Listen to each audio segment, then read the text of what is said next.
is our flame here in Ottawa. She has been working for the past 5 months, you have no idea. I'm sure she can probably tell all your names. She's been looking at your names and your seats saying, are you coming? Are you coming? Are you coming?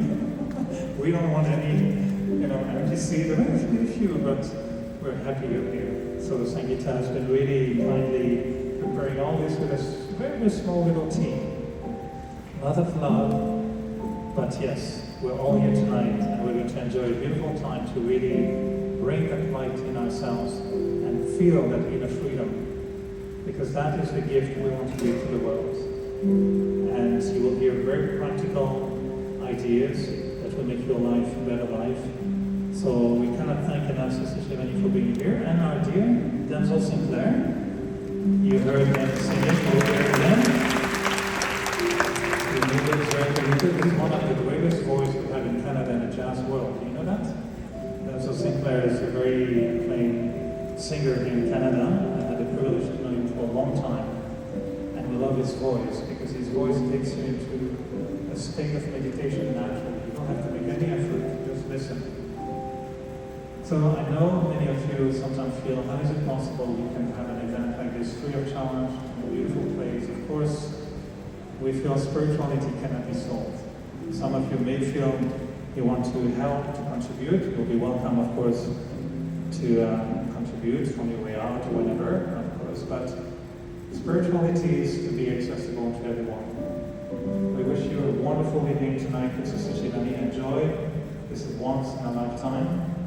We've been invoking her for many years in Canada, and finally this Canadian tour is really a big, big gift to all of us. So enjoy the evening. Take full benefit, relax, and a big, big Om Shanti to all of you, and good night, everyone. Thank you very much. And before we leave Sister Shivani, Denzel will take us into a nice meditation song.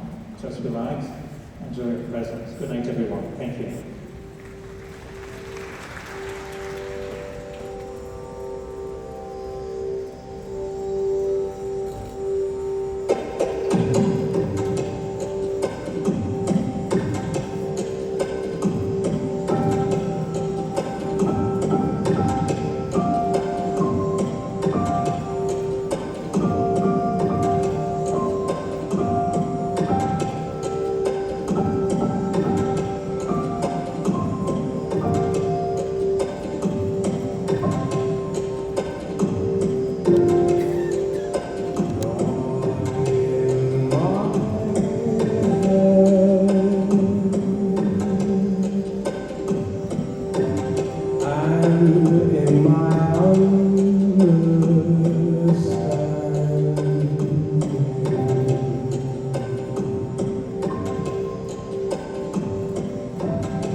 God in my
The greeting itself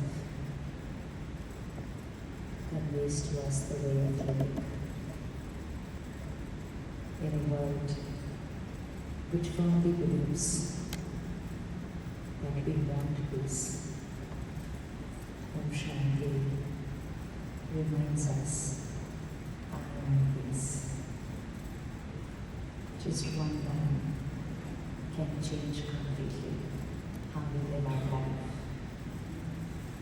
Just ask yourself if throughout the day you just have to remember this: I am peace. 3 words: I am peace. Now come into action. Now come into relationships. Now come into a situation which is not your way. Now come into a scene where somebody around you is not your way. But you remember, I am peace. Will that make a difference in how you respond? Will that make a difference in how you will respond? What difference will that make? For example, someone knows I am a doctor. It is. I am a doctor. Now throughout the day, on the road, in the flight, in the train, at work, at home, in a party, if anything happens around that person, does that person get up immediately and help?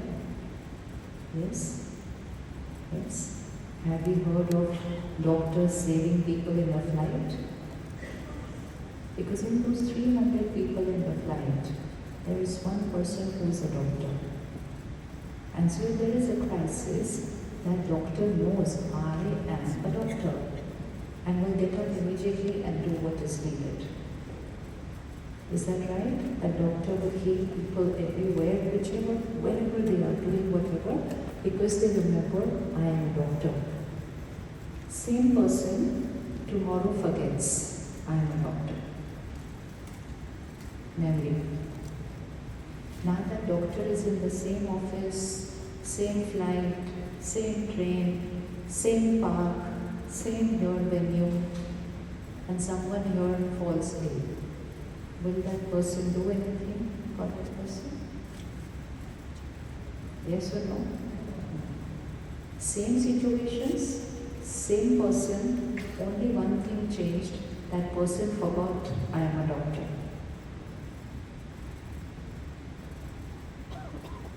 So how important it is to remember who I am. It will change everything. So if there is someone here who is a doctor but has forgotten that he is a doctor, so even if one of us falls ill, that person will just sit like this, like one of you. And we may look at that person and say, do something. He says, how am I supposed to do anything? He said, you're a doctor. No, I'm not a doctor. I need help. One consciousness gone. I will shift from becoming the healer to becoming the victim. Now go back into the world with the remembrance, I am this. Will that change anything? Will that change anything? What will that change? Just close your eyes. It's 7 o'clock, 8 o'clock right now. The last 12 hours. Just scan the last 12 hours. A lot happens in 12 hours. Most of it is our way, some of the things are not our way. Most of the people are our way, some people are not our way. So just scan the last 12 hours and just rewind the last 12 hours and go into those 12 hours with the awareness, I am peace. Is there any scene today which you would have handled or responded to or behaved in a different way? Had you remembered that moment, I am peace.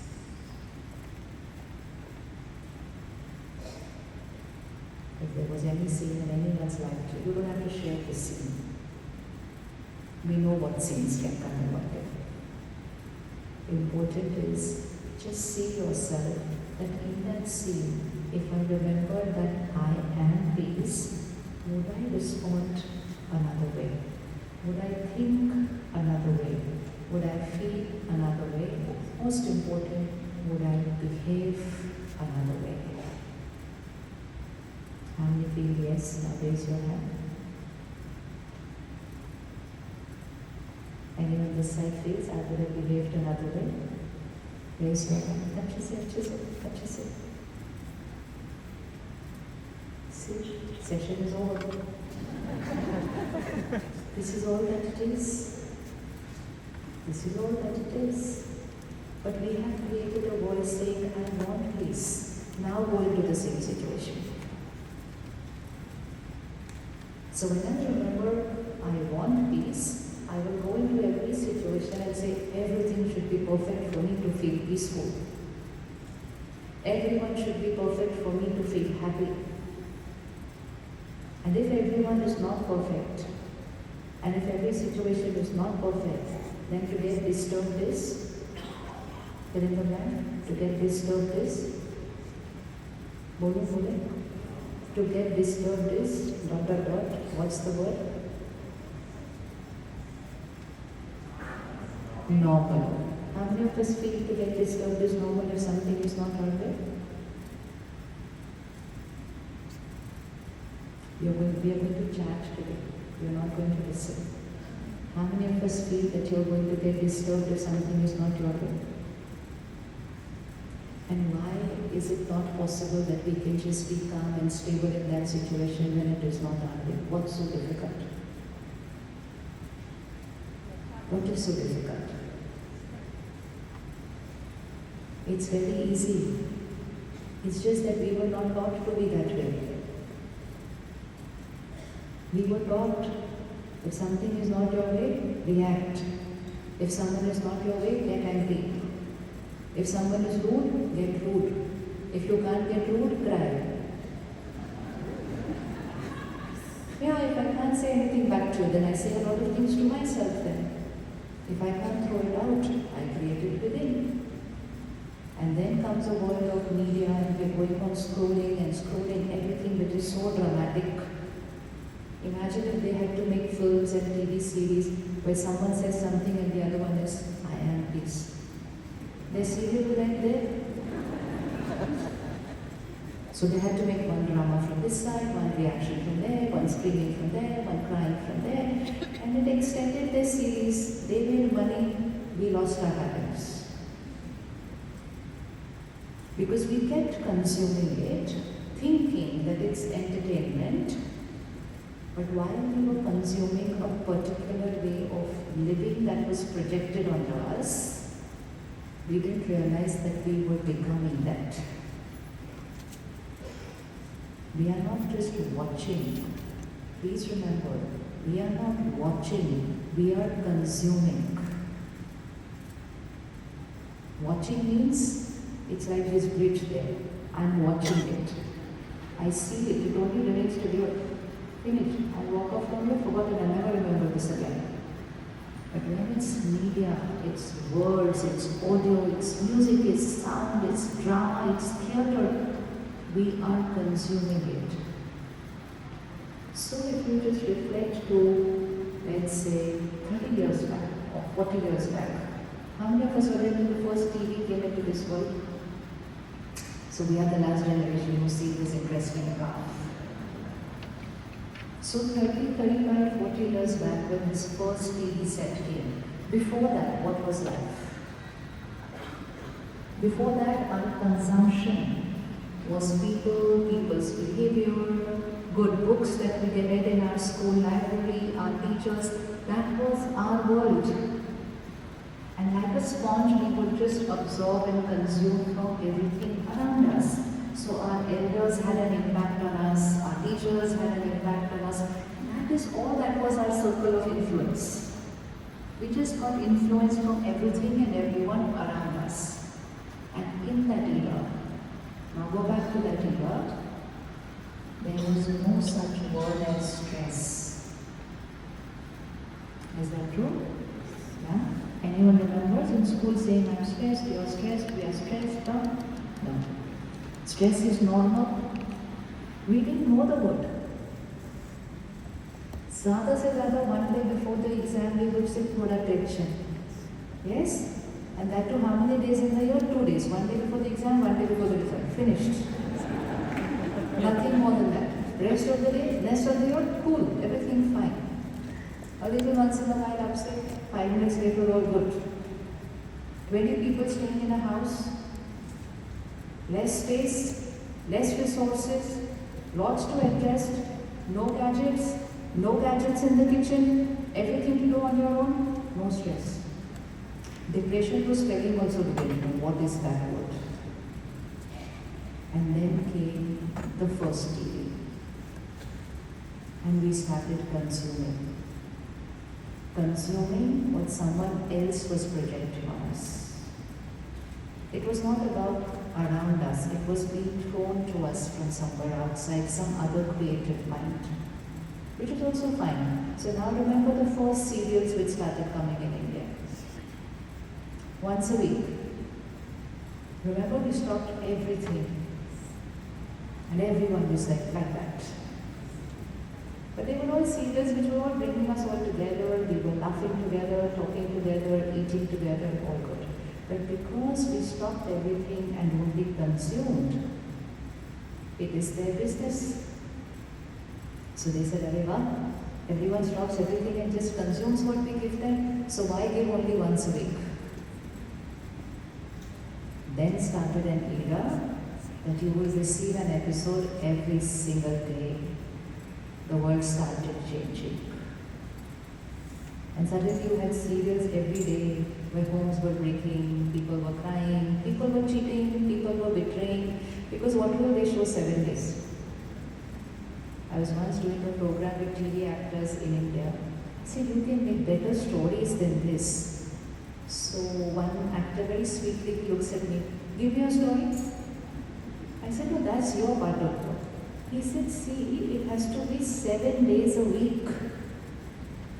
So if we show happy family, you are happy, I am happy, we are doing good with each other, what will we show tomorrow? So we have to keep creating drama. We have to keep creating complications. So we have to stretch that.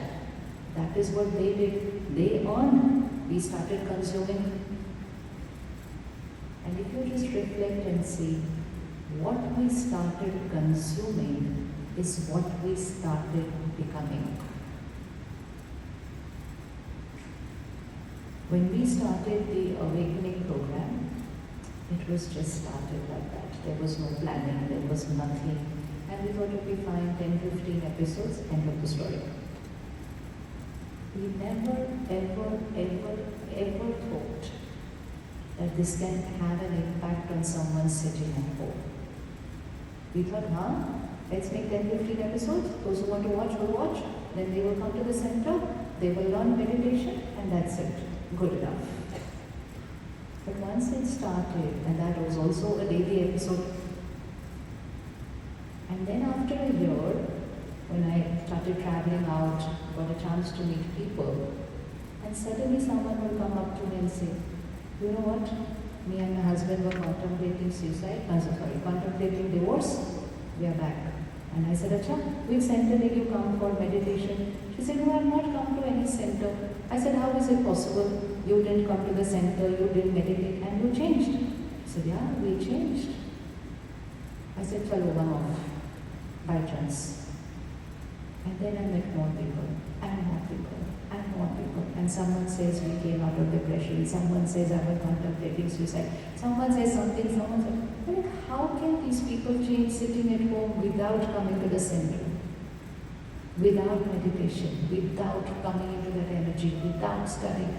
How can they change sitting at home? And that's where we understood the power of media.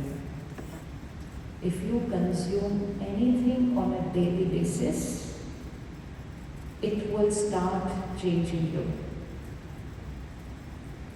Right or wrong? Right or wrong? So if I want to experience I am peace, I will first have to check what I am consuming on a daily basis.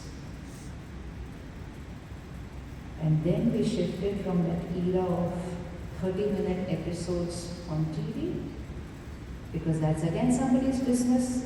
And they said, oh, people are busy, they're not necessarily going to be in front of their TV at that time when we are showing the episode. Then came the next format. Record your episode, watch it whenever you want. That's it. One more hook. Record the episode, watch it whenever you want. Then we started using that. Then one more hook. You may not be always in front of the TV, so we will put our episode on your phone. Are you seeing how it's gone? And then with that came social media, and then with that flooded. And with all this content creation which has happened in the last 25, 30 years, now if you draw a graph of content versus mental health, versus emotional health, versus physical health, and most important, versus relationship, you will see a direct connection. Right? Cut to today, 2025, we have created a world where school children are saying, I'm feeling depressed. So in 30 years, you and me in school didn't know the word stressed. And in 30 years, we have created a world where school children are saying, I am depressed. Now, what next? From here, in which direction do we want to go? Do we want to pause? Do we want to change? Do we want to find another way of living? If not, and if we meet again 2 years later, we will be saying depression is normal. It's already 1 in every 4. That itself makes it very normal. But if we still don't do something about it, then it will be like, okay, depression is normal. In fact, we might create a world where if we say, I'm not depressed, they will look at us and say, you're not normal. Because today, if you go out of this hall and tell the world, I'm not stressed, they're going to look at you and say, you're not normal. Will they not say that? Go out of the world and say, I never get angry. They look at you, from where have you come? So that is how it happens. We start creating a negative emotion. Very soon everyone around us is creating it. Very soon it looks like a normal way of reacting to life.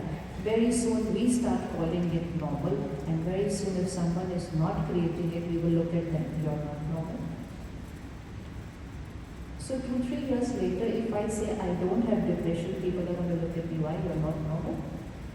It may sound strange today, but it's going to sound very normal 3 years later. WHO has recently said the next pandemic is loneliness. We are reading all this. We are hearing all this. We are studying all this. And yet we are continuing to be the same way. We're just not doing anything about it, right? We're just continuing to be the same way. And who's going to get impacted the most with all this? Who is going to get impacted the most with all this that is going to happen? Your children. Those children for whom you probably left your country and came here, those children for whom you work hard morning to night every single day to give them the best life. Ask anyone, why are you working so hard? I want to give the best to my family. But then that meaning of the best to my family has only become best of all this that can be seen, not the best of all what can be felt. So we work hard, wherever attention goes, we work hard, we'll create magic. We worked hard, we earned well, we bought everything that money could buy.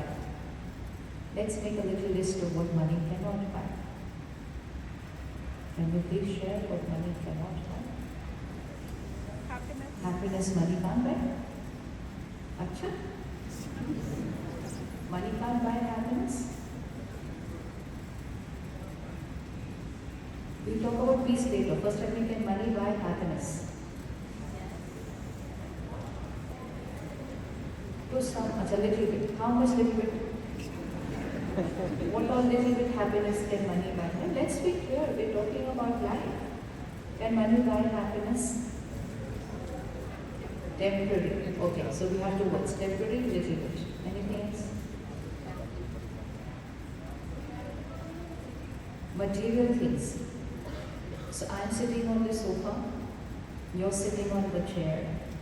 Very clearly my sofa is more expensive than your chair. Very clear. So that means I'm happier than you. No? Why? Why? Look at my sofa, it's grand, big, huge, and most important, expensive. And most important, I'm the only one who has it. None of you have it. None of you have this sofa. Only I have this sofa. So will I not be happier than you? Think, whatever you're going to decide today is going to be the way we live life.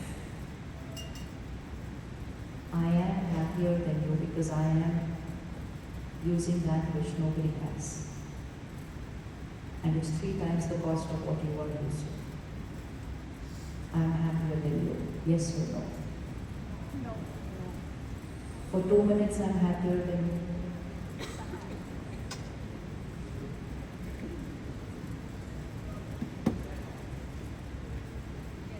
Yes?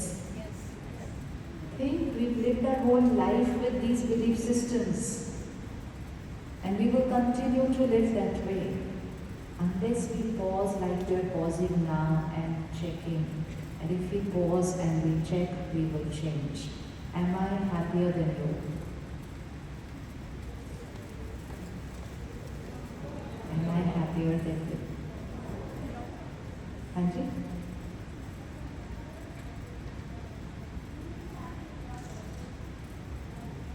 Am I more comfortable than you? Yes. See, very clear.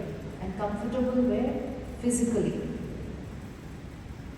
But sitting on this very comfortable sofa, can I be more stressed than you? So money cannot buy happiness.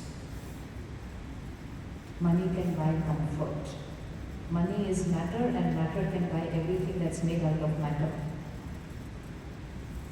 Matter can buy everything that's made out of matter. So money can be used to buy everything that's physical, which is extremely important. We need to earn, we need to buy everything that money can buy, but remembering I'm buying everything for physical comfort, and it's very important. But at least I have to have the clarity, what am I buying? I am buying physical comfort. Important. Do all of us have almost everything which is needed for physical comfort? Everything. Good. So that list is over. It's done. Now what to do for happiness?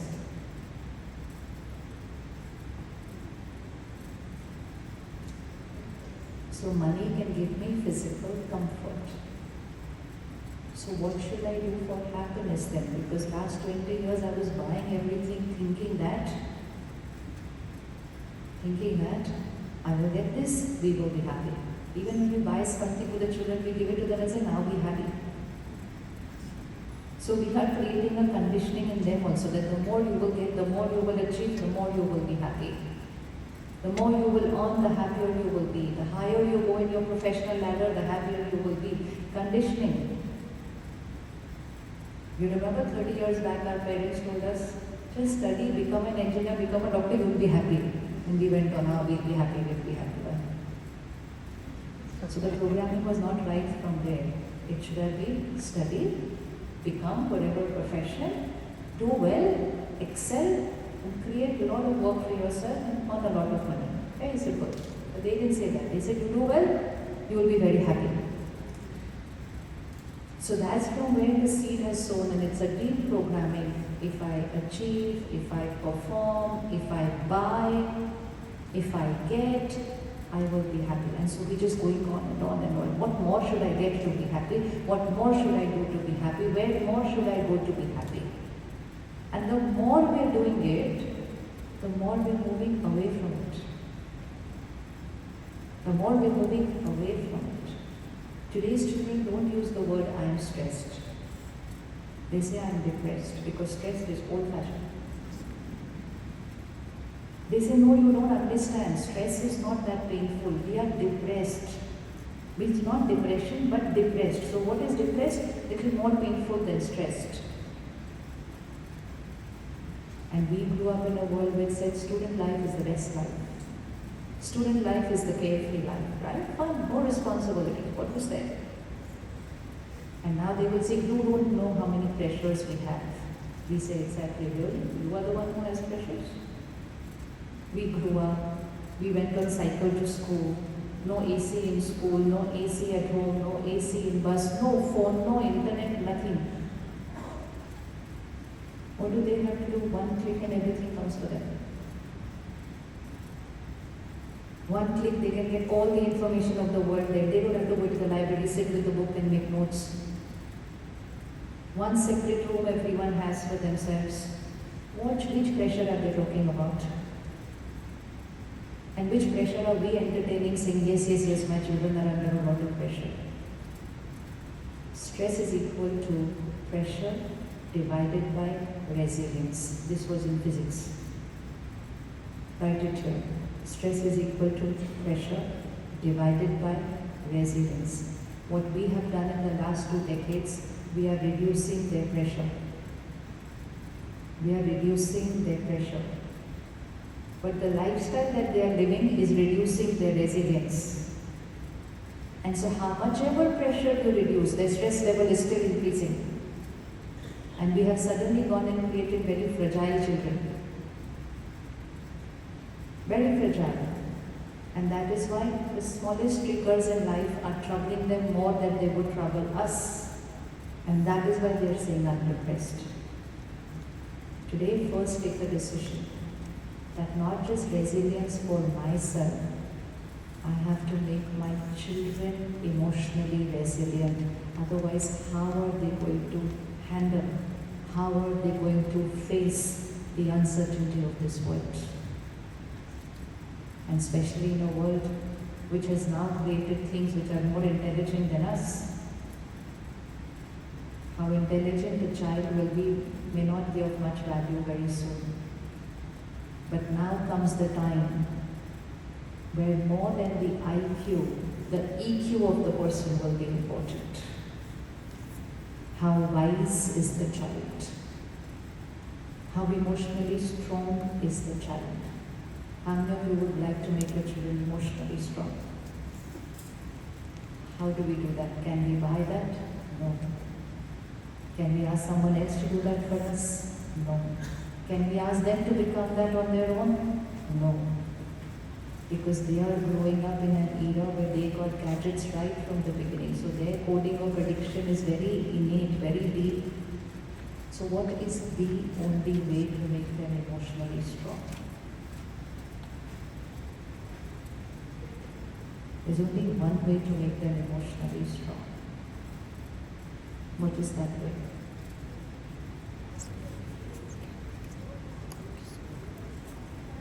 To be it yourself and to radiate that energy into your house and let them consume, let them absorb.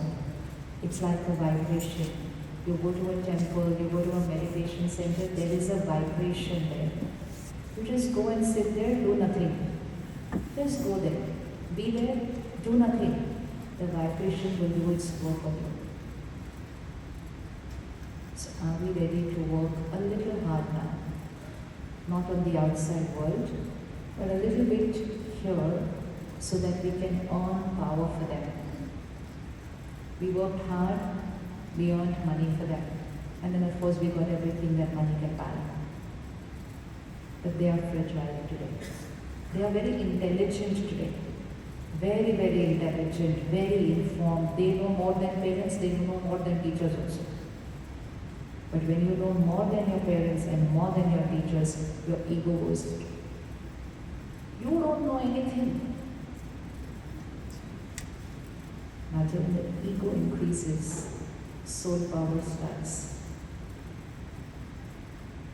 So we worked hard, we gave them all the comforts. Now a little different kind of inner work and we will give them all the power. You can't just say that they have to become powerful. You will have to earn it and give it to them. Are you ready to do that? Are you ready to do that? Otherwise, you write today's date. 2 years later, you are going to be in pain seeing your children. You are going to be in pain. And there is no tougher scene in life than that. Where you have to sit next to your child. Tomorrow is an exam. Child is going through anxiety. Try however hard. You can't give power at that time because that time you are in pain looking at the child that way. And there's no reason for the child to be in anxiety. He says, I don't know why I'm feeling like this. It's the air which is emotionally polluted now. The air in the world is radiating with fear, pain, trauma. Because the world says stress is normal. So what's in the air, what's in the water, what's in the food? So they have been consuming all that, and then of course they have all these addictions of technology. So when they go through their anxiety, when they go through their confusion, when they go through their rejections, when they go through their failure, they will need instant power. Advice will not work. Words will not have an impact. They know all that is intelligence. They need the strength to be able to implement that. Are we ready to earn that power for them? Yes? Are you ready to earn that power for them? Who are ready to work hard on themselves?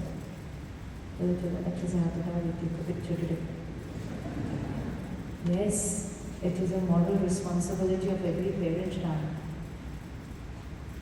It's the moral responsibility of every parent. We lived a certain lifestyle. They were born and brought up in that lifestyle, and we are largely responsible for what they are emotionally today. When you and me were in the womb of our mothers were taught, first, be happy. Then the rest of the family was taught, keep the lady happy. Then the mother was taught, watch and read only that what is positive. Then the mother was taught, put pictures of saints, of prophets, of deities, and only look at them and the baby will come, and you and me were born. What are the mothers of today watching?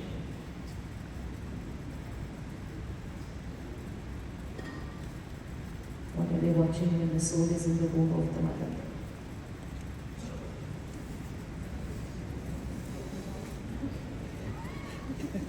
Even while feeding the baby, they watch screens. And then we are pointing a finger at the children and saying, why are the children like this? We've created this generation to be this way. And so it is our responsibility to take the youth on so that they can follow and then they can take charge of their life. So ready? Everyone ready? So all that you have to do is tomorrow the entire day, cross every scene of life, remembering I am peace, and you will change the energy of your house. You will cross every scene of life tomorrow without reacting, without getting upset, without getting irritated, without getting angry. You will come home in the evening vibrating at the energy of peace. Your house will radiate with peace. They will absorb that and it will become power for them. Simple. That's all that you want to do. Easy.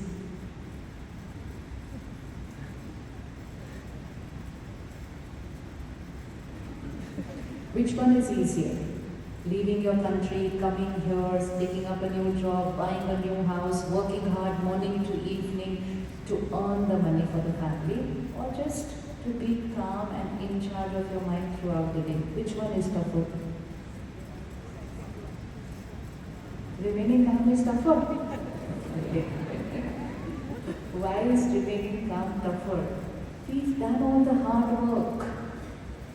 We've all worked so hard. It's not easy. Coming in a new country, setting up your career, away from family, handling everything. We've done everything which was tough. Now we have to do the easy things.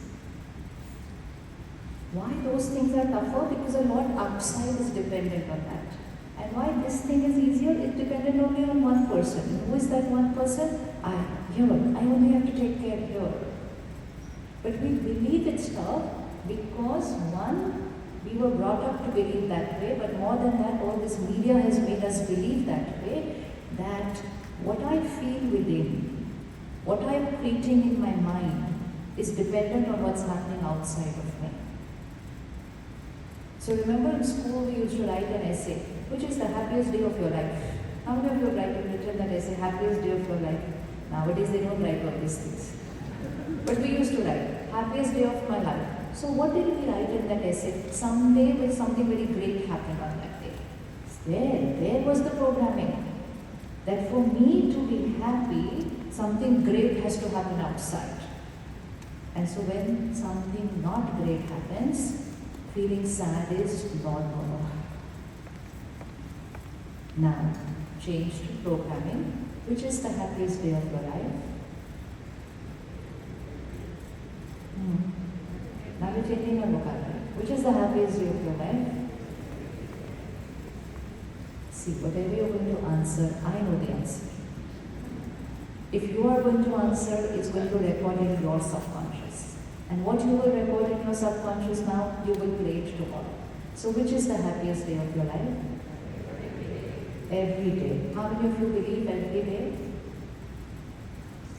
Which means from tomorrow, not till yesterday. Tomorrow. Because yesterday we had not put this into our consciousness. We thought we will be happy when. You can say we will be rich when. We will be famous when. We will be comfortable when. There is a criteria. But I will be happy when. Whenever I want to. Because it's inside. It's inside. That is my first step to freedom. Living in a world of dependency which programmed me to believing that if this is perfect, you will be happy. If your spouse is perfect, you will be happy. If your body is perfect, then you will be happy. If everything is going great at work, you will be happy. And most important, the weather is perfect, you will be happy. If your government is perfect, you will be happy. If the other country government is perfect, then you will be happy. We were programmed to believe like that. And because all that is not perfect, we said, how can we be happy? And because we are not always happy, we are not able to radiate that happy energy which needs the emotional strength and the power for them to consume it. And they did consume it right from the time when they were in the womb. Garab sanskar. Personality that is created in the womb is the deepest. But changing our nature is possible anytime. And what we experience at the meditation center, when any one person of a family comes to the meditation center and begins their journey of self-change and self-empowerment, no one else comes with them. They come alone. But very soon, their change starts changing the rest of the family. The other day I was in a program and there was this cancer surgeon and he comes onto the stage and he says, "My wife has been coming to this center for the last 5 years and I have changed." I looked at him like that, everybody looked at him. We thought he's made a mistake in what he's saying. I said, "Which means?" He said, "Which means my wife has been coming for the last 5 years and I have changed." I said, "You meant you have been coming with her?" He said, "No, I have never come. I've come first time here." And then he said that, very senior cancer surgeon of the country. He said, "I can tell you very clearly that if you meditate daily, it will change you. But if you do it, the rest of your family will change." And that is something we've seen in so.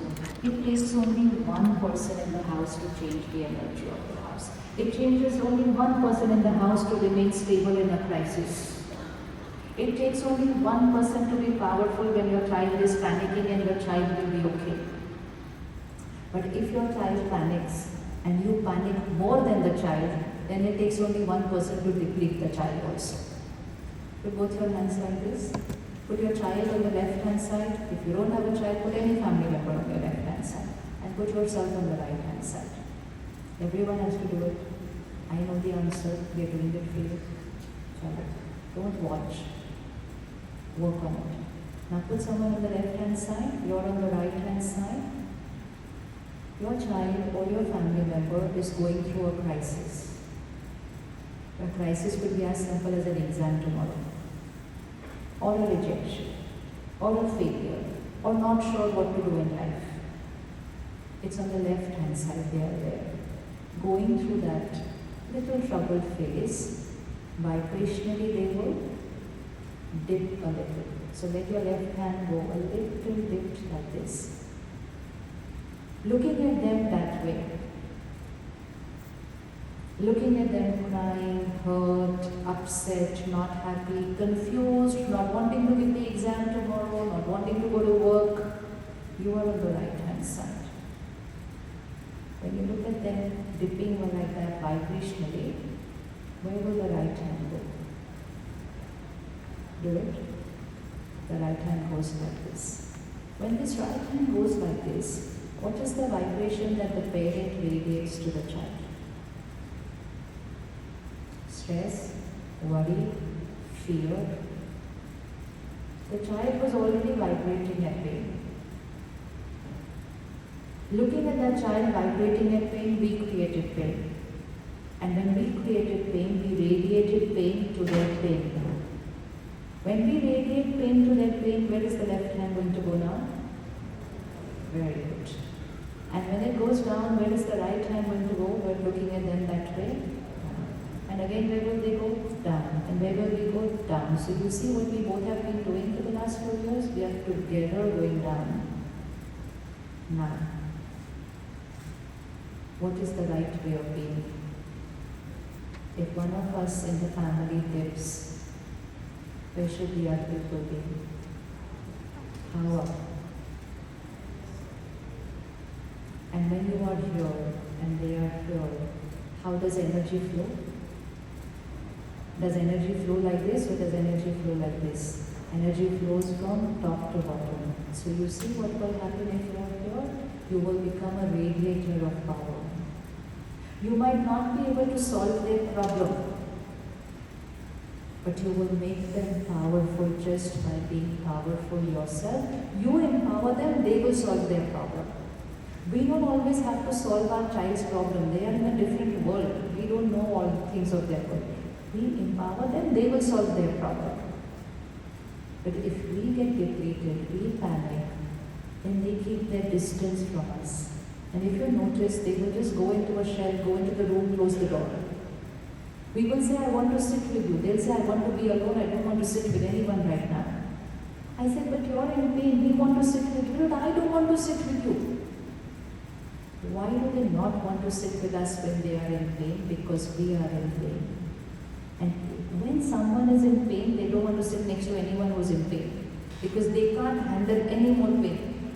Because at that time, we are adding pain to their pain. Our intentions are very pure, but our vibrations are worry, fear, questioning our parenting, where did we go wrong, and then the two of us can start blaming each other, you did this, you did it. A lot of negative energy starts getting created in the house. Then they would prefer to go out, talk to a stranger. It could be a friend, it could be a counselor, it could be a therapist. Today it's even available online. What is it that a stranger or a counselor or a therapist can do which I as a parent cannot do? Treatment is different, that we can't do. But talking, understanding, listening. Is there anyone better than a family member to do this? Are we trying to say a stranger can do this better than us?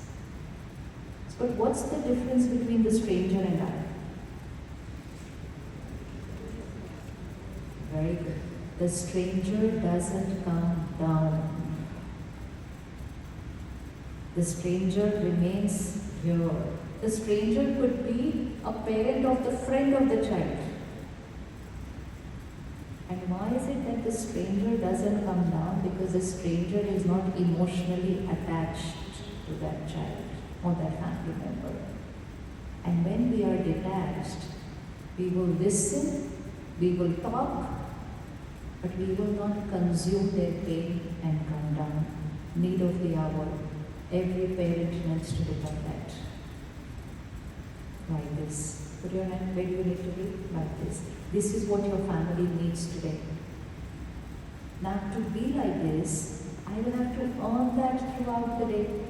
I will have to live that way throughout the day. So that you can't become like this when there is a crisis.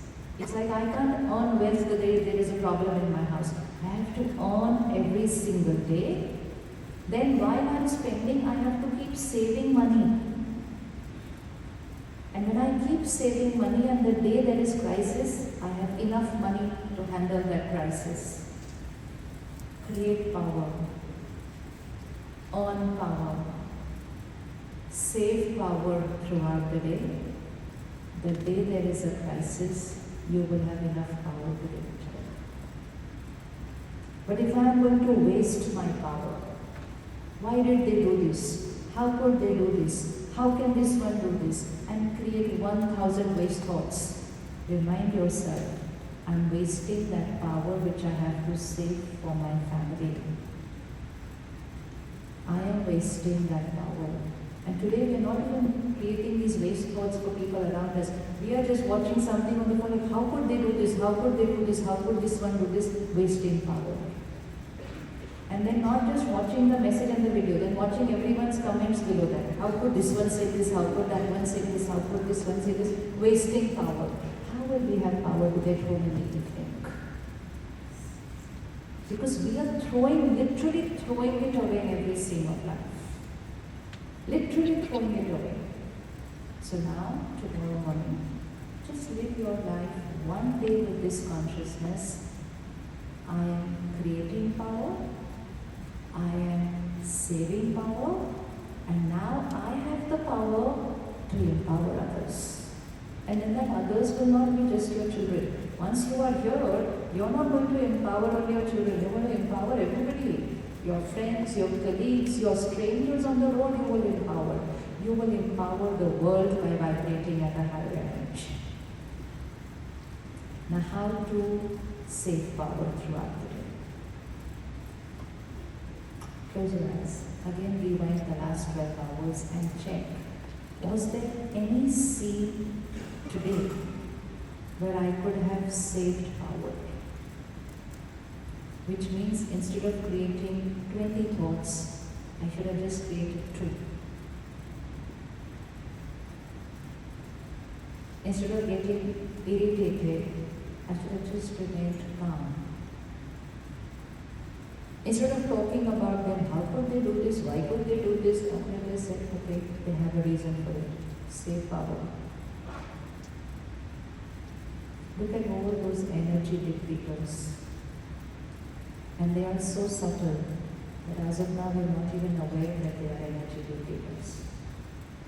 Because the energy depleters are not just in our words and behavior. The deepest energy depleter is in my thoughts. And in 1 minute I'm creating so many thoughts. So can you find any energy behavioral depleter today? Anyone? Yes? Yes? If any of us have something that we are holding on of the past, it is your biggest energy depleter. Biggest. It's like, all those applications on the phone. It shows us time to time, it's consuming this much battery. And suddenly you see a couple of apps there which you're not even using and it shows it's consuming so much battery.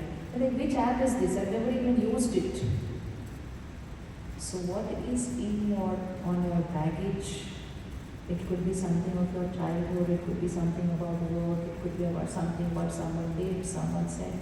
They are those apps which are not being used on a daily basis, but are there in your subconscious consuming your battery. And some of these apps which are consuming our battery are not even of this lifetime. Because we are a soul on a journey. We are a soul on a journey? We are all going to die? Certain? Certain? When? Don't know? So suppose we die tonight.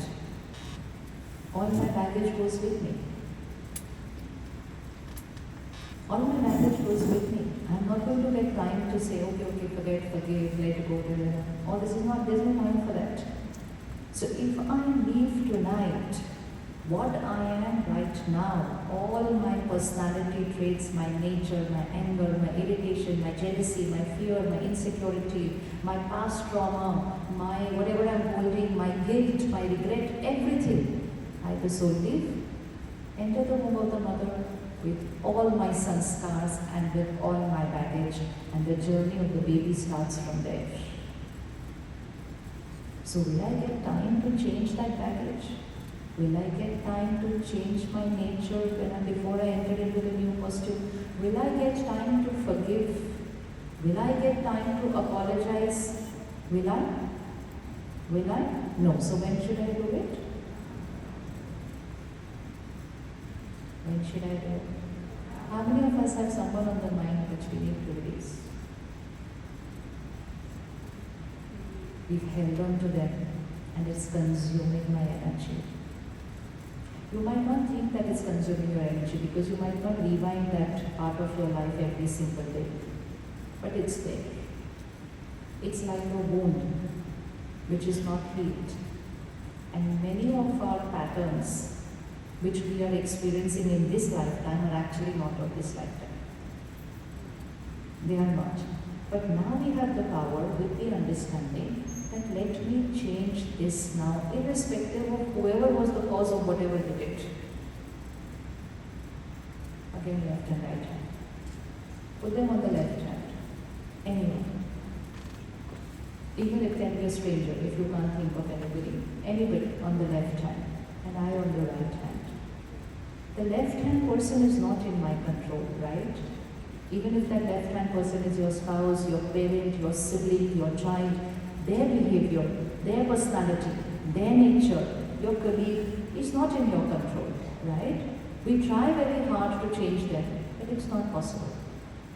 What they do, is it in my control? Keep saying it because you have to record it in your subconscious.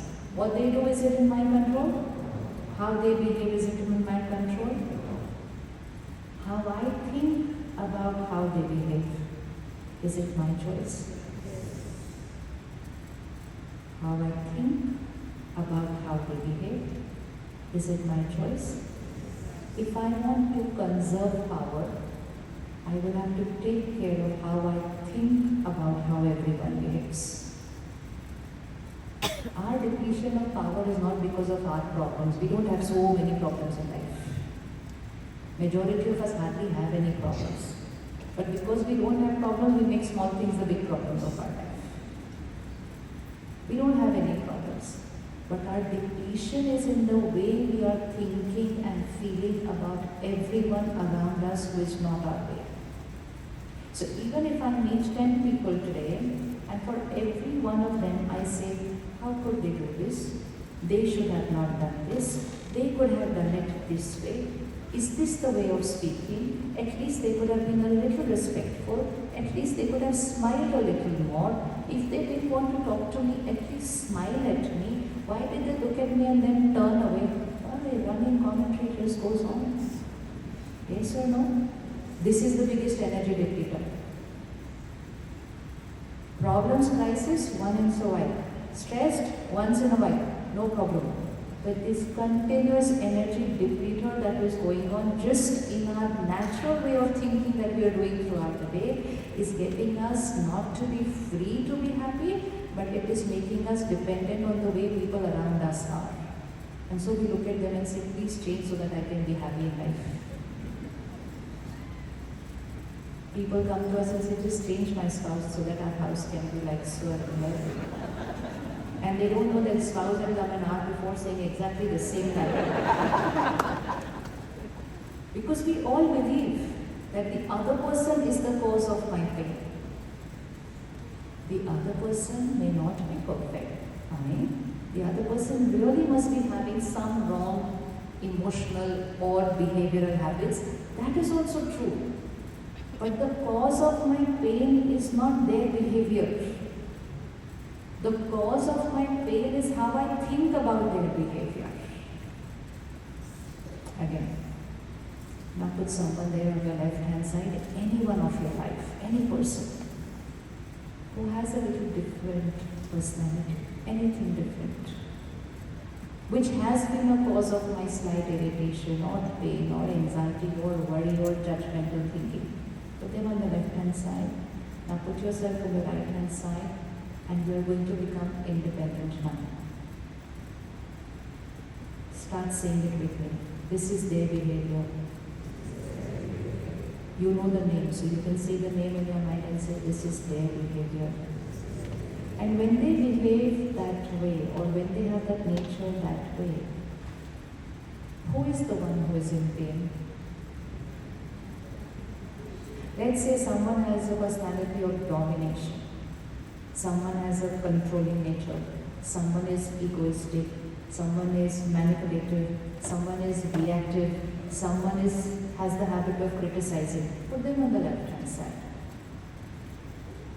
Who is in pain, the left hand or the right hand?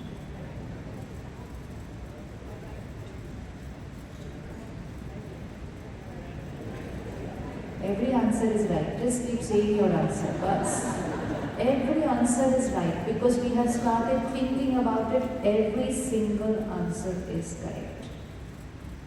They are dominating, they are egoistic, they are manipulative, they are jealous, they are insecure. Who is in pain? Left hand or right hand? Three options are there. No, four options are there. No one is in pain, both are in pain, left is in pain or right is in pain. No, chalo. Which one are they for? Okay, how many of us feel they are in pain? How many of us feel right hand, I am in pain? I have to live with this kind of a person. So obviously I am in pain. How many of us feel, nobody will feel no one is in pain, right? Yeah. How many of us will feel both are in pain? Anyone feels no one is in pain? No. Now, the one who has this nature, this personality, which is a lower vibrational sanskar nature.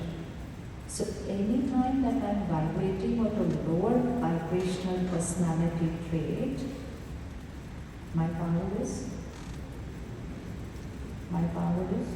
I may be shouting and everybody may be scared of me, but you know who is in fear actually the most?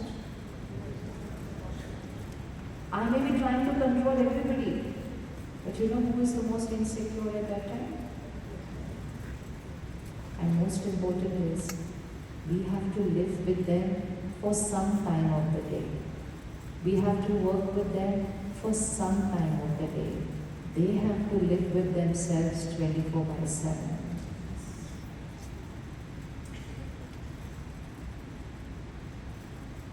And then what happens is, because of their behavior, they are vibrationally a little low. They behave like that with almost everyone around them in different manners. And every time they behave, they bring out that personality trait in behavior and in action. The right hand side creates pain, and the right hand side blames the left hand side for their pain, and so this creates a karmic account between the two of them. And so this left hand side, which was already moving this way, because everybody else around them believes that they are the cause of their pain, they will not remain at the level they were going to go like this. And so that particular personality trait of theirs will only increase. So there is only two ways of living life. Either you can heal them or you can deplete them. If you create pain in response to their behavior, you will deplete them. If you choose another way of being, and by then, what will you do? Where will you go if you choose another way of being within? Here. If you choose another way of being, not only that you protect yourself, you start healing them. Only just by going here. Now think. First thing, change the vocabulary. Very deep recording in the subconscious, this needs to go today. Create that song and let that song play every time you meet somebody of the left hand side. They are not the cause of my pain. You think? Even if you don't feel it, just say it for them. They are not the cause of my pain. They are in pain. Is that true? Is the second line true? They are in pain. Anyone with an uncomfortable sanskar or nature is in pain. Even when we are stressed, we are in pain. When we are worried, we are in pain. So whenever we are at a lower vibrational nature personality trait, we are in pain. Pain means not happy, that is pain. Emotional discomfort is pain. So they are in pain. Now, you have someone around you who is in pain. What would you like to do? You have someone around you who is in pain. What would you like to do? You would like to heal them? How many of us have this innate goodness in us that we would like to heal other people when they are in pain? Everybody has it. But why were we not healing them? Because we did not say they are in pain. We said they are the cause of my pain. Why should I heal somebody who is the cause of my pain? And how can I heal somebody who is the cause of my pain? Because I am in pain in their presence. Change one line and things will start changing. If I say they are the cause of my pain, I look at them with a very different energy. And if I say they are in pain, I look at them with a very different energy. When I say they are the cause of my pain, I do nothing here, I just create pain in response to their behavior. But if I know that they are in pain, I choose how I will be when they behave that way. So you agree the left hand is in pain? What the right hand has to do, we'll see separately. But do we agree that the left hand is in pain? Everyone? Everyone? Anyone who's abusive? Anyone who's screaming in your house? Anyone who's shouting? Anyone who's reactive? Anyone who's criticizing? Anyone who has the habit of complaining for everything? Why is this like this? They're all in pain. Anyone who's not happy is in pain. Which means vibrationally either I'm no. So now look at all the people in pain in your life.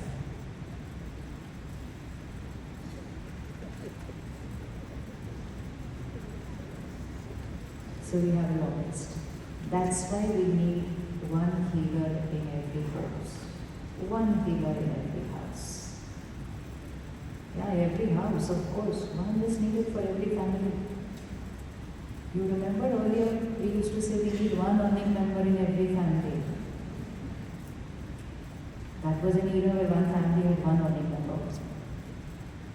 And if anything happened to that one earning member, People would say, how is this house going to run that one only member is not there or not well, whatever. We have come back to that era. We need one member in every family. That one was earning wealth. This one is for creating power. You have one, your house is safe. Your house can go through any crisis with that one person. So ready? They are in pain? Now, second, when this person is behaving that way, now just check the independences. They can shout, they can scream, they can abuse, they can go and spread wrong things about you, they can talk ill about you in office, they can do something which can even affect your career graph. They have the power to do all that. Do they have the power to enter my mind and create my pain?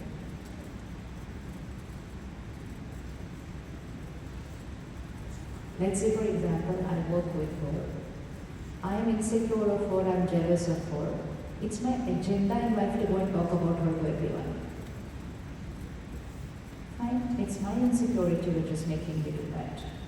And I can do that. I can come and poison every single mind in this room about her. That's the power I have. But do I have the power to enter her mind and disturb her?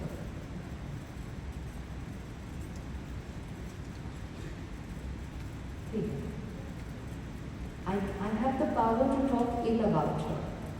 I have the power to even put on social media about her. Now that we have that power also.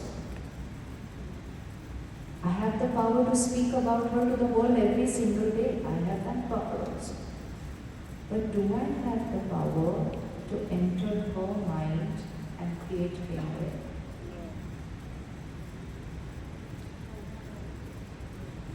Do I have the power to hurt her? Anju? Who is saying एक बार allow? एक बार खड़े हो जाओ एक minute. So sister is right. She says if I allow, then you can create pain for me. Right or wrong? How many of us agree? Right? Ancha? Very good. Sister?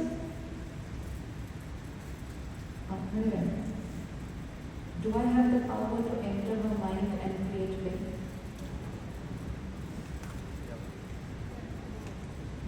She's allowing. Yeah? आप भी खड़े हो जाओ. नहीं आप नहीं कर रहे. देखो आपके पीछे. हाँ जी. Why I'm saying कुछ देर की था I can see her. That's all. If you allow, can I enter your mind and create pain? If you allow. Agreed? Everyone agreed? Everyone agreed? Raise your hand. Agreed? Okay. Everyone is with you. Nobody is on my side. Allow. Allow me to enter. Yeah, allow.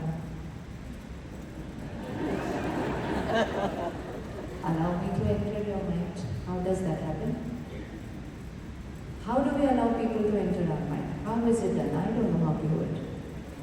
Teach me. Teach me how do you allow people to enter your mind? Thinking about them. So who is thinking about them? You. I'm saying allow me to enter your mind to create your pain. You all raised your hands saying yes. Which is fine. Every answer is correct today. But now think, how do we do that? Can I enter your mind and create your pain for you? Think. After today we are not going to change this answer. So let's just sort it out completely and once and for all find out. I can shout, I can scream, I can abuse, I can go to everyone and talk ill about him. I can do that every single day. I can do that for the rest of my life. My power. Always remember what power the other person has and what power do we have. Do I have the power to enter his mind and disturb him? Put the finger here. Andrew? थोड़ा जोर से. Which remote control? which means permission, right? Yeah, so he's giving permission, but how do I enter? Look at the person sitting next to you. Who's come with you today in the program? Who's there? Your daughter? Very good, easiest. Give her the permission to enter into your mind and create pain for you. Allow. Everyone allow the person sitting next to you. They're all family. How I react is your choice. No. We are saying, does the other person have the power to create pain in you? If we react, we create pain. तो पता ही है, that is easy. Can the other person be the cause of our pain? If he is physically abusive, then he is causing physical pain. Even in that case, it is a physical pain. The emotional pain is caused by how I react. So which means, who is the creator of our pain? Put the finger. Who is the creator of my pain? So you see how small the list has suddenly become? It's a very short list, and there's only one name on that. People can do wrong, people can cheat, people can betray, people can abuse, people can manipulate, people can talk ill, people can do the worst that any human mind can think of. They can do everything wrong to us outside. People can exploit, people can cheat, they can physically beat. Everything outside of me, everybody can do. But here, now put the finger here. Can anyone enter here and inject pain into my mind?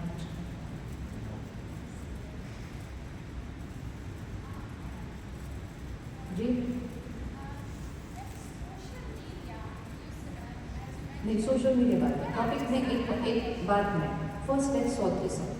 We're not changing the topic for 2 minutes. Does anyone have the power to enter my mind and cause all that worry, the fear, the pain, the rejection, the hurt, the humiliation, the insult, the disrespect? Long list of emotions.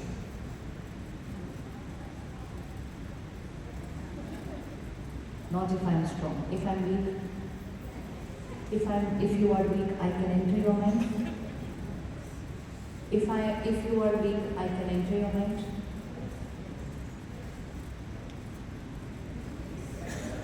We have all the time. We are not leaving from here till this is sorted today. We are wasting our life living like that, so we have enough time to sit here till this gets sorted. If we are weak, if we give permission, if we are attached to you, think of all the options.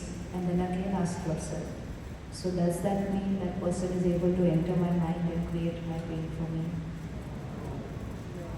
How does the pain get created? How? And allow them. If you allow, then that means you are giving me permission, okay, come and create the pain for me. Even then I'm a victim, right? Because they are the creator of the pain.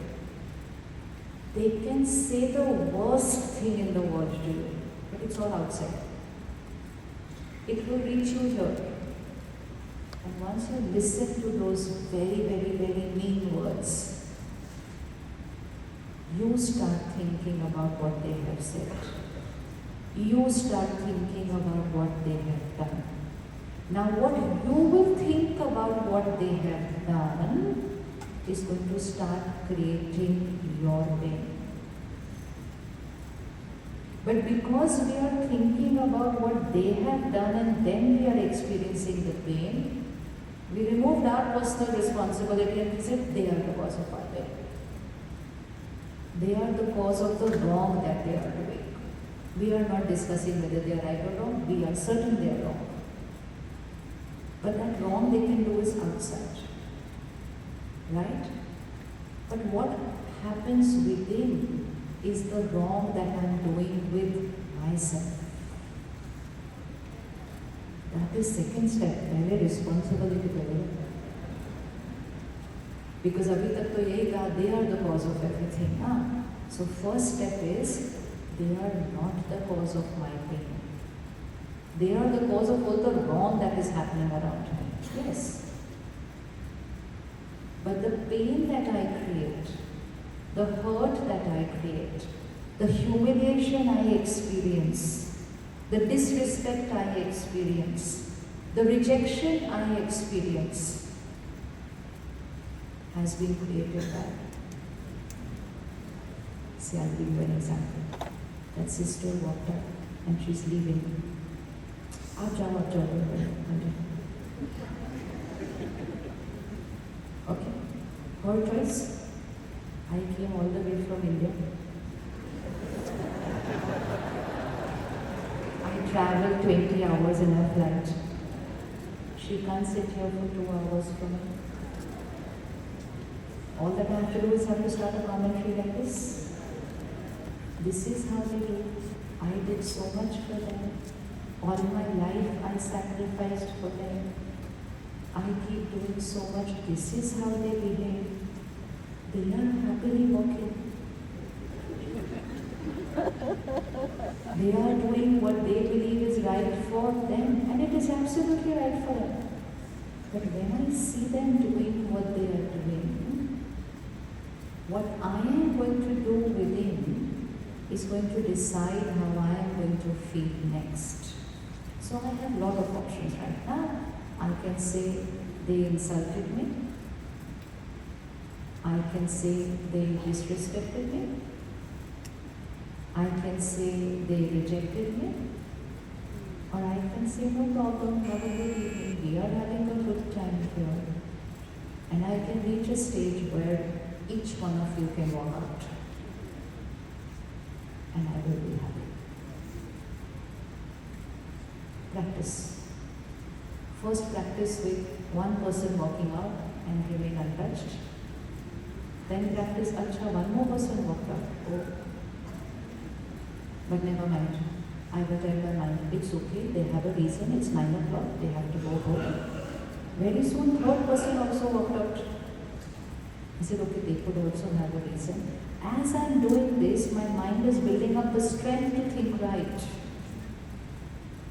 My mind is building up the strength to understand, okay, people have a reason for doing what they are doing. And as I build up that strength, the 10th person walks out, and I get a little hurt and I say, hello, what is there to get hurt about this?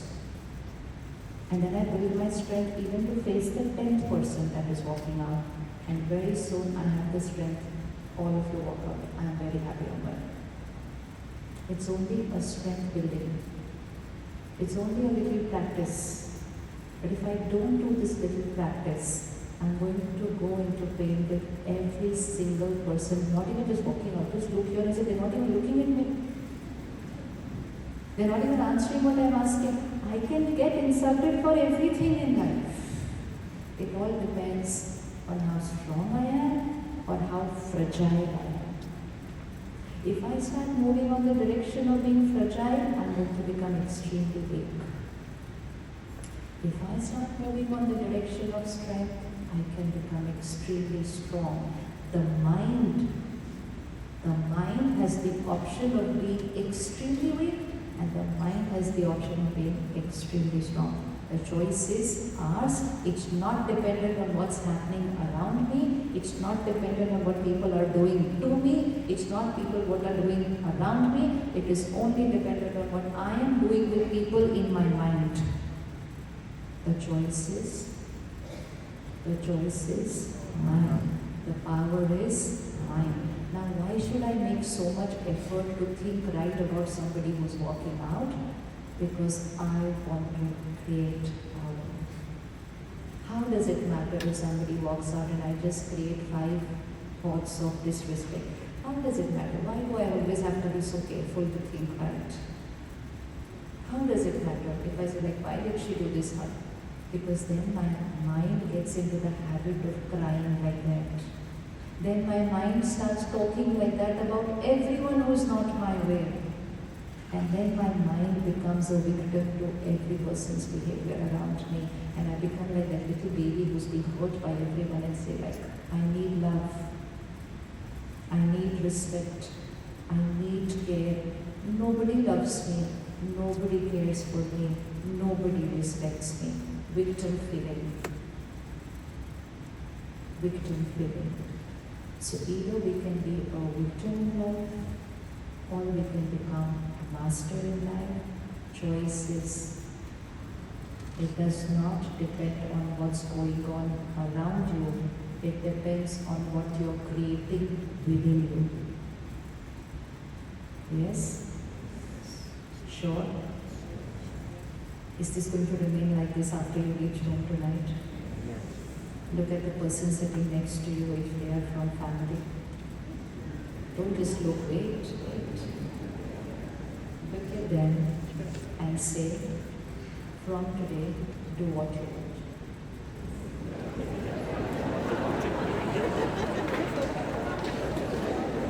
Do what you want. Say what you want. Because the experiment has to happen with family, right? Then we will build the strength to go into the world with strangers. If you do it with family, you can do it with anybody in the world, because family is the strongest attachment. If that is your toughest paper, you pass in the tough paper, rest is to everything very easy. Very easy. So say to them, do whatever you want. Behave the way you want. Keep shouting and screaming if you want. Keep criticizing and complaining you want. Wake up in the middle of the night and cry if you want. But you know what? When you will take care of your mind and remain calm and create good thoughts for them, you're not just protecting yourself, you are going to start taking care of them emotionally. We need emotional caregivers right now. Like we are physical caregivers, if somebody is not well physically, we do everything for them. We don't say, you're not well, so I'm also not well. We don't do that. We say, you're not well, I'll do everything for you. We just have to transfer that physical caregiving habit into emotional caregiving. Someone's not behaving right, somebody has a particular nature, they're emotionally in pain. I'm going to take care of them. But for me to take care of them, first I have to protect myself.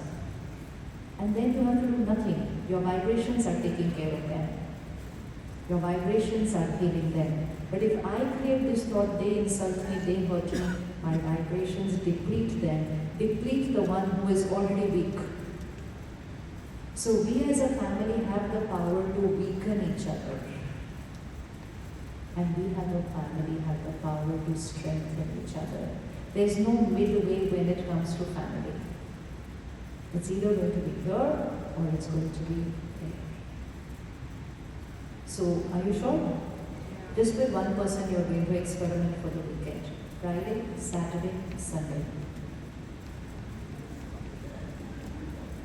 Only 3 days. Now what do we have to do when we behave in a manner which is not perfect for us? Whatever they are lacking, it's like whatever nutrient, whatever particular vitamin somebody is lacking, you will give them that, either through food or through a multivitamin. Yes? Iron to iron, calcium to calcium, magnesium to magnesium, peace to peace, happiness to happiness, power to power. Which means if someone is unhappy, you're only going to create one thought for them, not say anything, only create that thought as a blessing for them. You are always happy.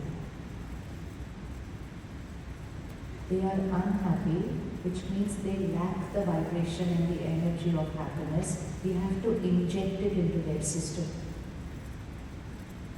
And the only way we can inject it into their system is to create that energy for them and let it flow to them. Your child is worried, they have an exam tomorrow. There is no point sitting next to them and saying, don't worry, don't worry. They'll say, please stop it. Because how does anybody understand this language, don't worry, don't get scared? By saying it's not going to happen. You take care that you are not worried. And then in your mind start creating these thoughts. You are a powerful soul. Your mind is calm and stable. You are perfect prepared for tomorrow's exam. Your performance tomorrow is going to be the best, more than you ever imagined. Just keep saying it. Just keep saying it. No, not in words. Keep saying it. Keep creating it. Keep radiating it. And remember, they are absorbing it. And if you keep doing it every single day, you're going to be a radiator of power. The same children who would say, leave me alone, they will say, can I come and sit next to you for 2 minutes? You will say, do you want to talk about something? They say, no, we don't want to talk about anything. You say, but we can talk. Say, no, there's nothing to talk. They will just come, they will absorb your power, they will go into the world and solve their problem. They don't need advice, they're very intelligent. And if they need advice, it's all available online. Now do they go to ChatGPT, what should I do? But ChatGPT cannot give power, ChatGPT cannot give vibration, ChatGPT cannot give energy. Family will have to continue playing that role. Technology can give us information, technology can give us advice. Today they are saying the doctor can be able to diagnose your illness. We don't go to a doctor only to diagnose the illness. When the doctor talks to us, when the doctor just holds the pulse like this and says, everything will be perfect, the doctor is radiating an energy. That energy gives me strength. That energy silences my worry. My healing begins. Medicine is later on. So no technology can replace human vibration and human energy. We will always need people in every way. Always. No technology can replace a teacher. No technology can replace a lawyer. No technology can replace a doctor. Because communication, vibration is what gives strength. We are not there with them only for information. We are exchanging energy. So can we do this? Create those vibrations which the other soul needs? Yes? Close your eyes. Choose one person in your family and see which vitamin they need. Which one? And now create a blessing. You are a powerful soul. If someone is confused, doesn't know what decision to take, you are a powerful soul. Your every decision is accurate. Your every karma is perfect. If someone is insecure, fearful, you are a powerful soul.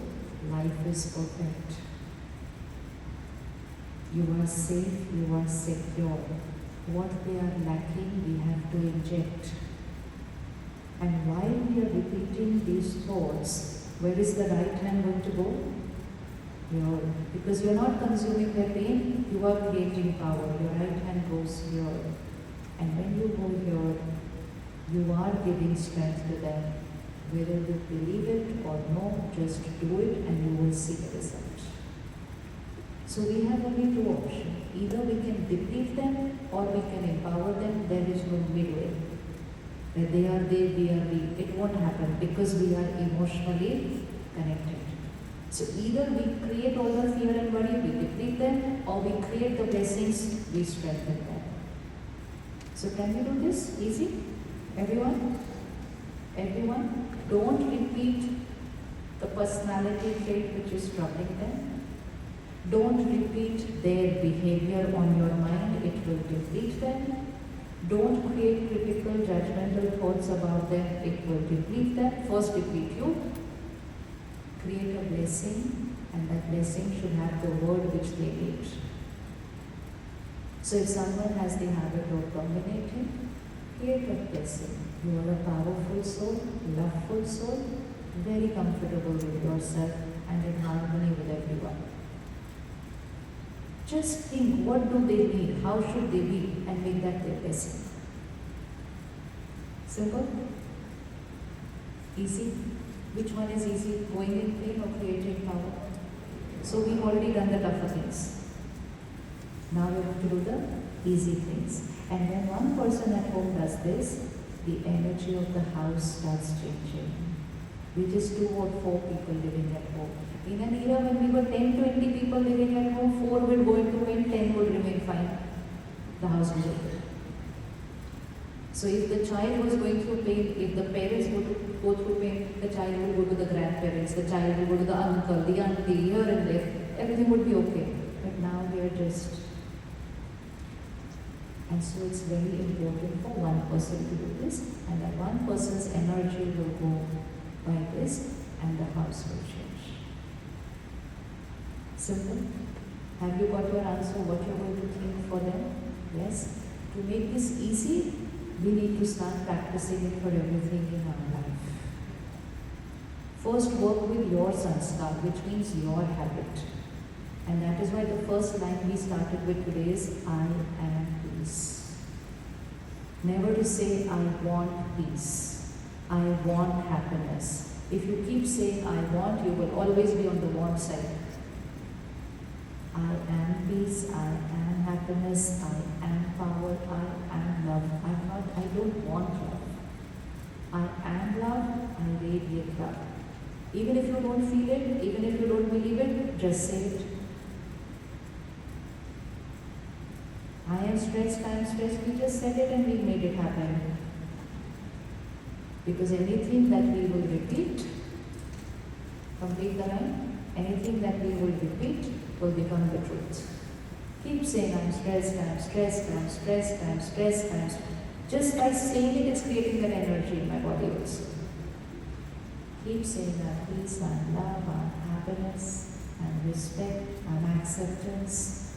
Keep saying it. You feel rejected, keep saying, I'm accepted by everyone. Just say it. Say it, create it, feel it, make it your reality. Choices us. And when we start doing this, we have shifted from being a victim to the world. Even if your body is unwell, chalo, everybody else is perfect around you, but my body is not fine. Please remember, it's only the body which is not fine. Body is not fine, is like this cloth that I'm wearing is not fine. But just if the cloth is not fine, I am not happy? No, it's just my costume is not fine. So even if your body is unwell, you can be happy. And if you are happy, the body will heal faster. Yes, will the body heal faster if you are not happy? How many of us would like to die happy? I always get this response. Everybody wants to die happy. And I sometimes say, why do you want to die happy? How can anybody be happy while dying? You're going to lose everything. Leave everyone. It's an innate sanskar. It's human nature. We just put up our hand, I want to die happy. Forgetting that we would be crying when we are dying. But see how it is? It just comes natural. Everybody raises their hand. I want to be happy while dying. It's very easy to be happy while dying. If you're happy while living, you will die happy. If you live like this, you will die happy. Die means what? You're just going to leave one costume and get into the other one. And if you leave happy, you will enter the new costume happy and you will live happy over there also. So this little effort which we make here is not just for one lifetime. All the efforts we make here are for one lifetime, and in the world we have created today, we don't even know whether they last one lifetime. But of course, they cannot go forward with us. Can you take your achievements with you? Can you take your education with you? Enter the womb of the mother again, A for apple. Your PhD, double PhD, everything. Leave the body, enter the womb of the mother, A for apple. We take nothing. Neither education, neither body, neither people, neither achievements. But we can't leave our recordings behind, even if we want to leave them. Because that's the only thing that's getting recorded here. So our karma and our emotional pattern recordings is going to go with us. So while working hard on everything that we are going to leave behind, a little attention which is going to remain permanent, which will be the source of my happiness in this lifetime, but will also create my destiny there. You live happy, you leave happy, where you are born. The Panditji will see your horoscope and say, oh, this child is going to change the destiny of the family because you have created that karma and taken forward. So this is a permanent thing. It's not a short-term thing, it's a long-term permanent thing. So practice living that way and ready to leave anytime. Another thing that we need to stop telling each other is, I cannot live without you. I will never be able to. Don't do these recordings which cause pain. It's a reality that you are going to leave, they are going to leave. So are we supposed to say to each other, I will never be able to live without you, I cannot live without you? Change. Say, you will be fine without me and I will be fine without you. And it will happen. But we others, you see, when I leave, what will happen? You will come to know my value when I leave. Yes? Don't record anything which is going to create pain.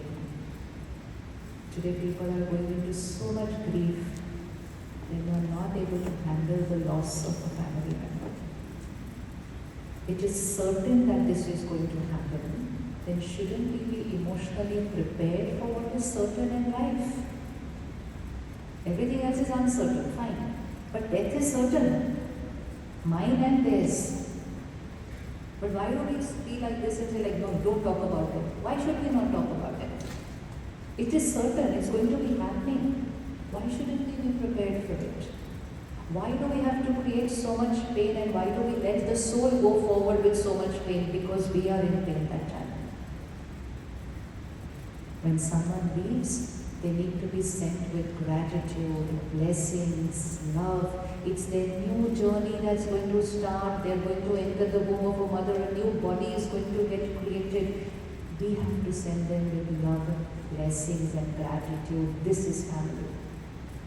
This is love. Not come back, I can't live without you. The soul is entering into the womb of the mother. We are saying, come back, I can't live without you. But no one taught us this.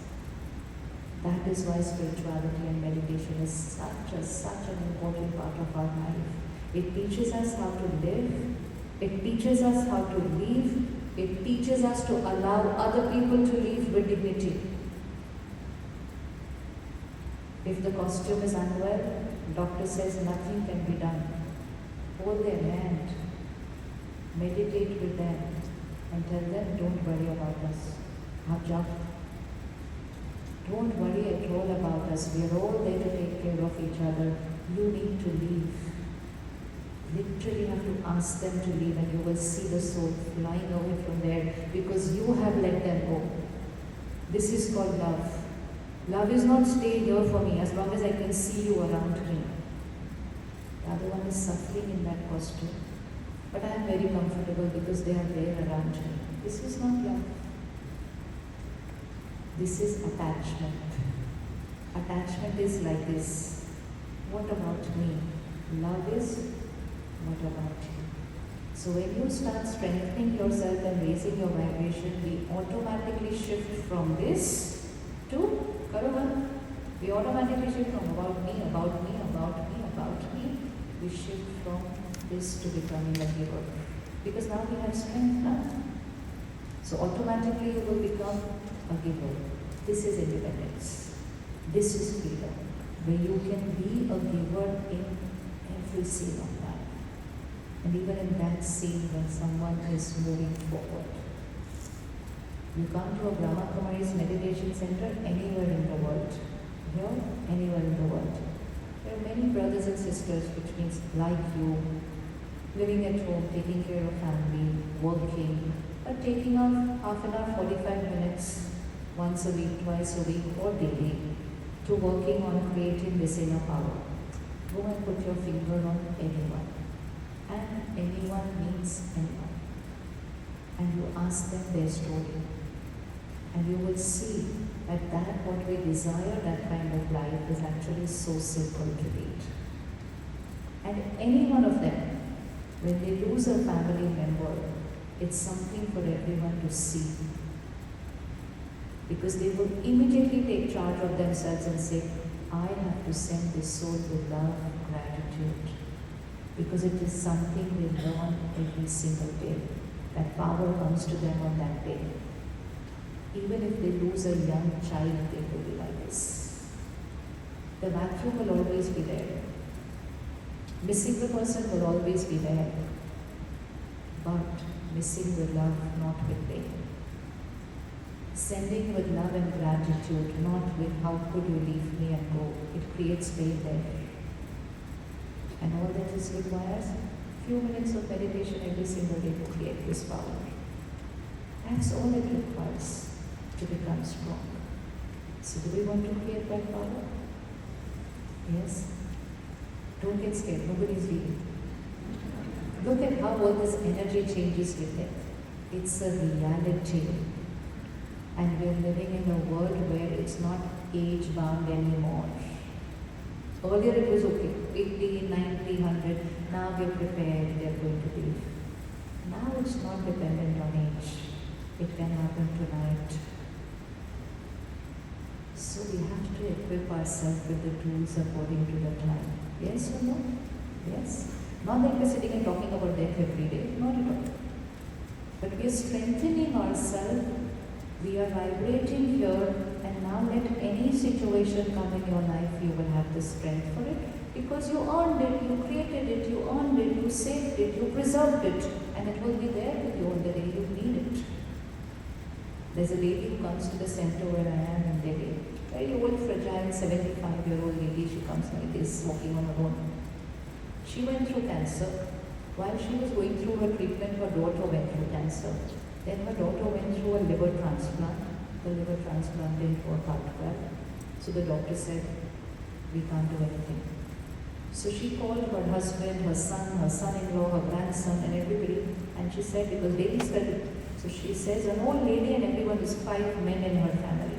And she calls all of them and she says, my daughter is in pain, we should let her go. And they were like, you go to that place, you talk all this rubbish. She said, okay, you all go out, let me sit with her. She sits with her, she knows she's talking to the soul, even though some people will say that she is in coma. We understand when someone is coma, the soul can catch everything. She talks to her about life, she talks to her about any misunderstandings in life, seek forgiveness, everything. And most important, she assures her, you don't worry about your son. We will take care of your child. She holds her hand, meditates for 15 minutes, soul left. She comes back to the center and she says, how did I do this? I don't know. I'm old, fragile lady like that. She said, I really don't know how this happened on that day. Do you know how it happened? Because she doesn't miss a single day of coming to the center for 1 hour. The day she needed the power, she had it. She had it. We can't create power that day when the crisis comes. But that power came to her in a very natural manner because she was working on that. It's like going to the gym daily. It's as simple as that. Going to the gym daily to strengthen soul power. So how many of us will start coming to this gym? Yes. Now, you got this card when you enter? Please take out the card.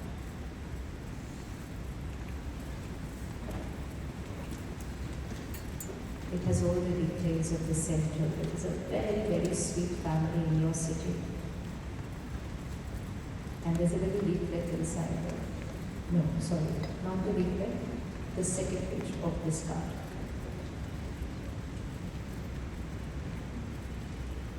Oh, it's not. Where's the program, Savita? The course? It's on the leaflet? Sorry. Where? Special events. This one. I can't read it. Okay, Raju, of course.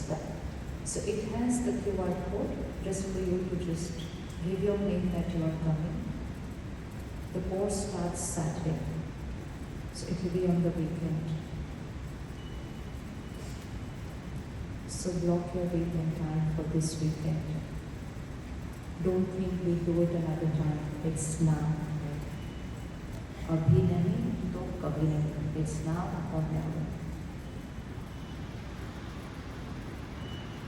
So you don't have to come to India all the way to learn it. Like where the relics did, sisters traveled from there and became instruments to open those meditation centers all over